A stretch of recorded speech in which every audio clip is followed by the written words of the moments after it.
Moving to Acumatica Cloud ERP requires meticulous planning. Define clear objectives and strategies.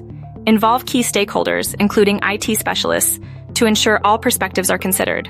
Document everything and establish a realistic timeline with assigned roles to avoid confusion. Begin by inventorying datasets, focusing on relevant and accurate data. Use data profiling tools to assess quality. Cleanse and map data to Acumatica format, ensuring alignment with the new system.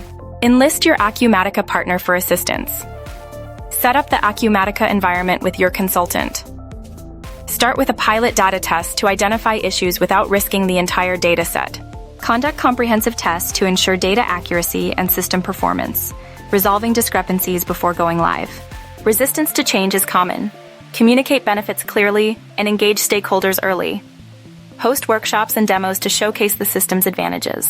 Provide continuous training and support to ensure everyone is comfortable with the new system. Data security is crucial. Review encryption methods and conduct regular audits to detect inconsistencies.